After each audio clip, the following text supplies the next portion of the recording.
Hi everyone, just want to do a quick tutorial on dot watching as we've kicked off the Endless Mountain. Just give you a quick overview of the dot watching page and show you guys how to navigate it and what to do. So we'll start over here on the left hand panel.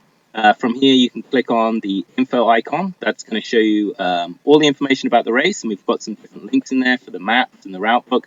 We'll also be adding some additional links as the race unfolds. Got our Facebook link here, so you can follow the Rootstock Racing site and see everything that's being posted out on their social media. This is a great way to follow along with the race and see what's going on. Same thing for Instagram. We can go ahead and click on that, and it's going to bring us on over to the Rootstock Instagram page. We do have daily videos that we're going to be posting. So if you go ahead and click on this little play arrow here, it'll bring up those different bits of video. You can click play on that and it's going to show you the different videos. Right now we've got the flyover in here. And then you can just hit the X and get out of that. Next little icon at the top is for trail mail. So you can send a message to any of your team, leave them a message, and it's going to show up here on the tracking page. And we're going to go ahead and get those messages out to the teams later down the course. So make sure you get all your posts in, and we'll make sure that they'll get them at a time when they need them the most. So select your team, write your message, your name in, click send, and we'll get that. The last little tab over here shows you all the different participants. We can filter that by each of the divisions. And so that'll only show us teams in that particular division. You can search by team number and name if we want to narrow it down and find that particular team. And then once we look at each individual team, we can see a profile picture, a little description, and all the checkpoints that they've hit. And then right at the bottom, you can go ahead and see the trail mail that's been sent. So, and you can click between each of those little sections with these little shortcut icons right here. You can close back out, get to our main leaderboard, clear the search here, and we can see all the teams again.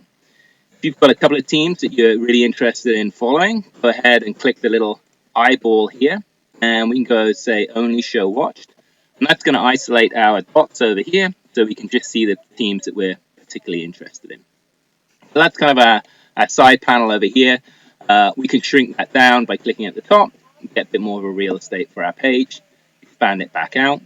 We can also expand out our leaderboard on the side, and clicking on this arrow here, we'll expand this out and we can see all the checkpoints they visited, and we can see the course and what's going to happen as the race progresses over the next 5 days, and this will slowly get populated as teams visit these different checkpoints. Go ahead and click climbing to get rid of that. Little icons here to help us with our map view. We've got a little tool here called Windy, and that shows us weather. There's lots of fun stuff. You can go ahead and click in here and see the temperature and all those types of things. Go ahead and have a look what's going on with the weather. We can also select different layers. So you can do a satellite view, and we've got open topo, and this will change the background basically of the map. This also controls your zoom level. So let's go ahead and we can zoom in to a particular point. And you may find that if you go to satellite or a different layer, that you're going to be able to zoom in more. So if you want to get to some real detail, it's actually the aerial satellite imagery which will let you zoom in a long way on the map. If you're on one of these other layers, you may find that you can't zoom in as close as you want to. With zooming, you can do that by scrolling your mouse wheel or doing a little plus and minus here. Another little nice tool that we have that we can look at on the map is this measuring tool. So click on that. You can actually measure a distance of how far teams have got to travel or how far they've been. We'll click to end that. And once you have that measured, you can go ahead and move these different measuring points as well. You can grip hold of them and they'll move. To clear your measurement, you go ahead and click this little X here and it's going to bring you back. Make sure you turn this tool on and off by clicking on it. You can change, if you want to work in miles or meters, you can go ahead and change your setting there. And this little drop down will show you what all the different colors mean. You may see some different symbols show up, and you can go ahead and click on them.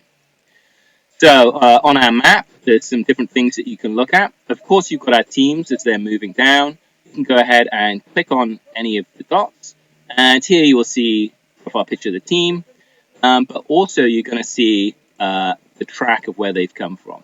So you can see here, as I've clicked on this team, I can see the blue line of exactly where they've traveled. So it's a great idea. It's a great tool to see where people have come from and navigation that they've done and those types of things. And any of the icons or route we have on the map, you can click on there and get info.